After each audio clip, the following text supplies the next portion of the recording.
Guys, sobrang nakakagulat, ang sobrang mahal ng anti-rabies dito sa Japan. So, grabe ang nangyari sa akin ngayon.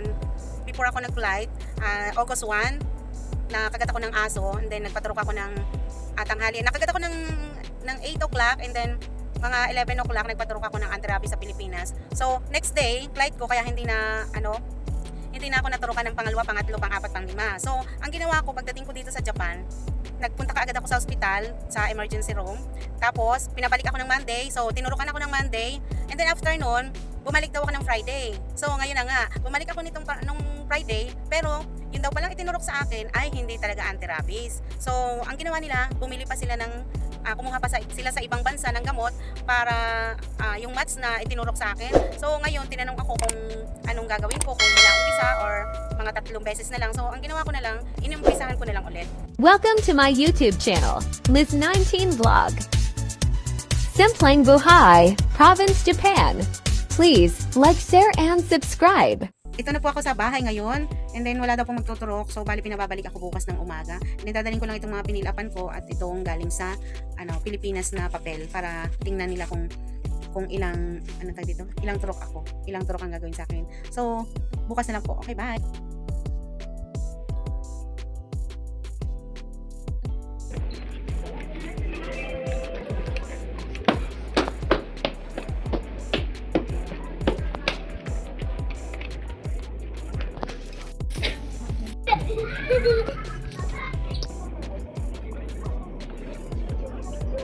So, ngayon, tinurukan ako ng anti-rabies.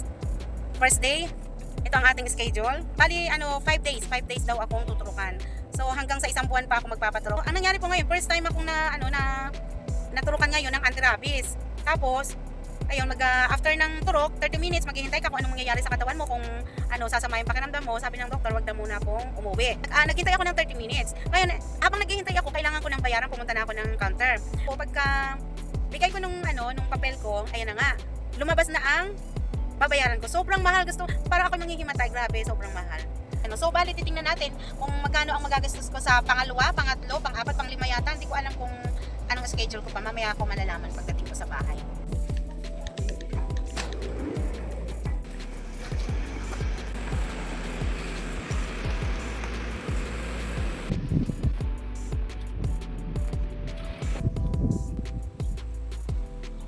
Emergency room.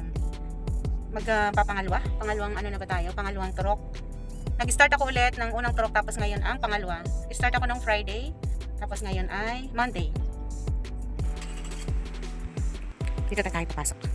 Yun, doon.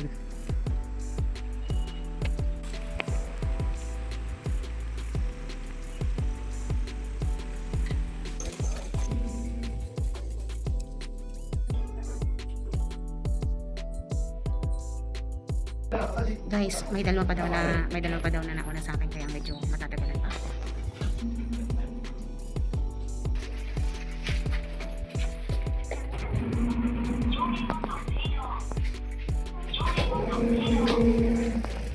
Tapos na po tayo. Ayan.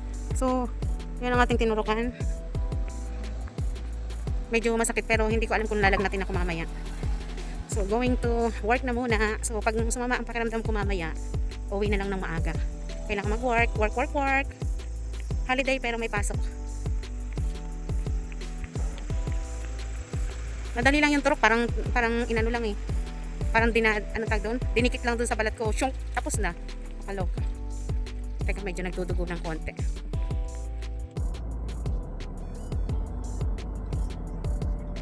Sakit nun ah. Medyo biglang Tsaka hindi nila nilagyan ng ganun, kakaloka. Hindi nila nilagyan ng tape. Sakit. Biglang tusok, shoot! Pasok. Uwi na tayo. Tayo may pasok pa mamaya. Sakit. Let's go. Tasin na natin ang ating mask. Pero masakit. Masakit baga.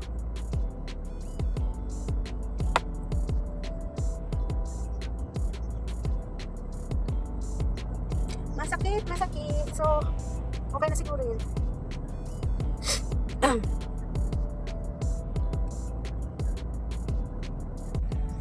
Ayan, let's go na tayo. Uwi na. Work naman. Good morning guys! Eto na naman tayo sa Shimimbyoin. Magkano naman kaya ang babayaran ko mamaya? Medyo kinakabahan ako sa babayaran. Sana mura lang. Thank you. See you later. Ayan, pangatlan naman natin.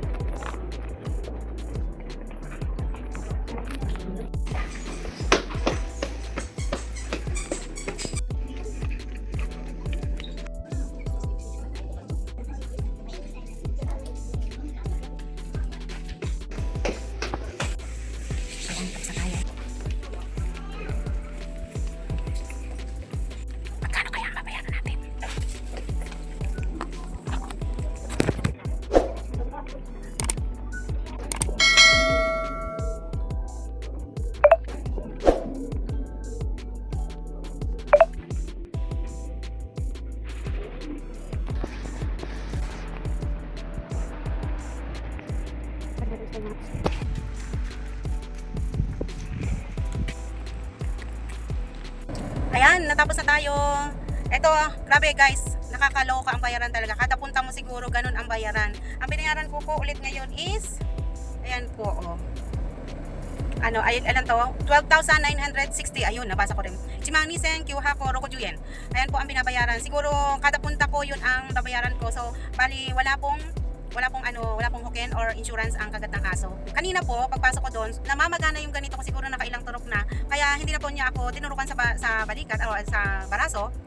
Pangatlo ko pong turok is, hindi na ako tinurukan dito sa baraso kasi medyo namamagana ilang turok na kasi sa Pilipinas, tapos doon sa pangalawa, tapos ngayon bali paapat na po ang turok ko ngayon dito sa Japan, 3.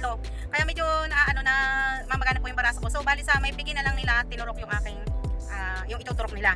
So guys, ingat po talaga tayo na kagatin ng aso or pusa kasi sobrang mahal po. Ngayon din ang binayaran ko is Ichimang ni Senkyu Hakurokuju yen.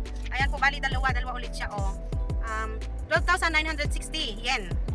Ayan po, so bali may sukli yung Ichimang Sansen. So kada punta niyo po, ganun ang babayaran. Wala pong hoken or insurance ang mga kagat ng aso. So mag-ingat na lang po tayo. Thank you. Ito po ang update ngayong araw na to. So uwi na tayo at tayo ay may trabaho.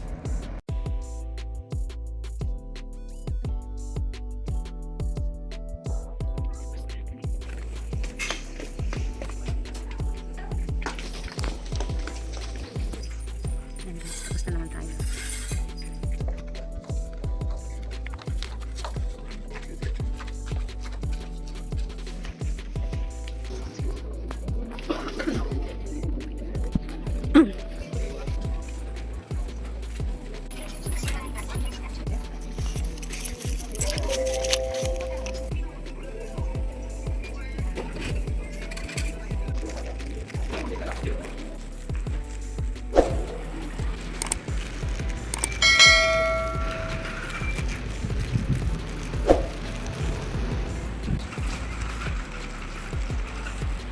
Grabe ang init guys. Sobra. Grabe ang init. Yan guys, uwi pa lang natin. Ayan, kakatapos pa lang natin ng pang-apat na turok sa anti-rabies. So, yan.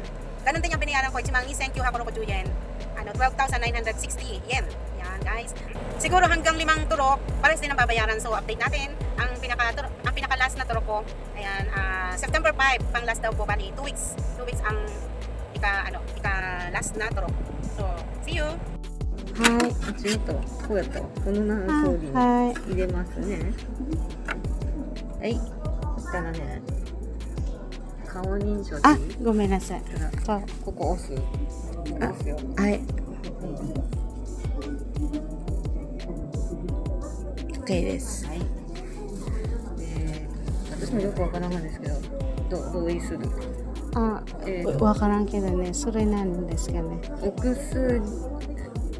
予約？うん。はい、じゃあこれで終わりです。はい、これで通してください。ありがとうね、はい、どうぞ。診察券を入れてください。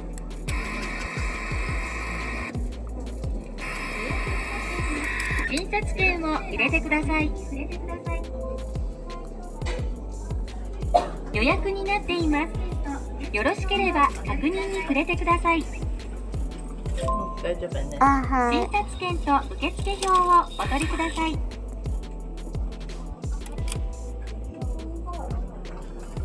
受付表を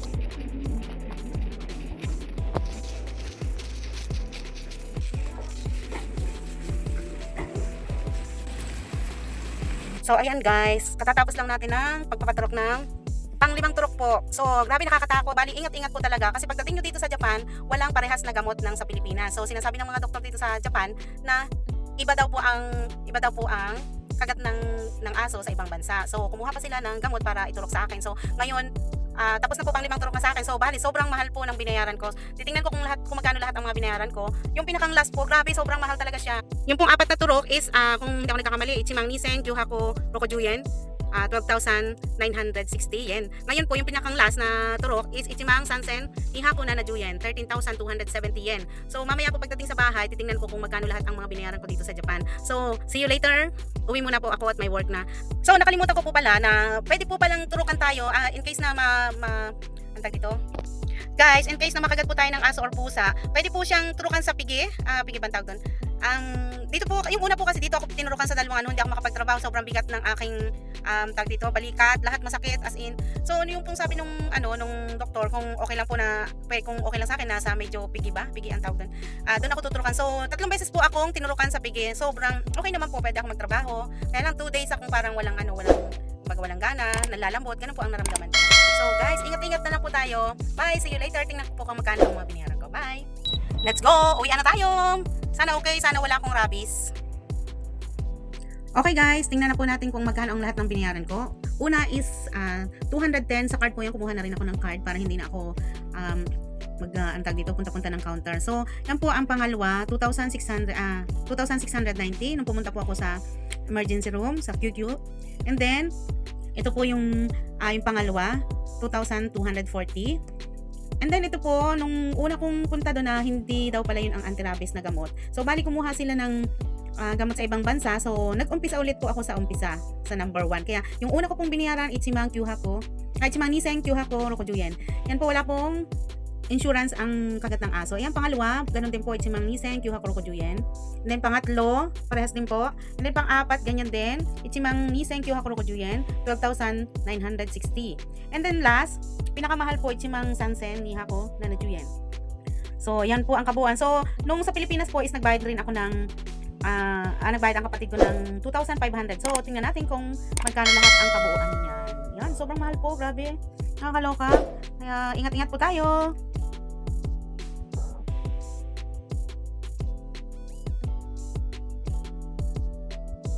Thank you for watching. See you on my next vlog.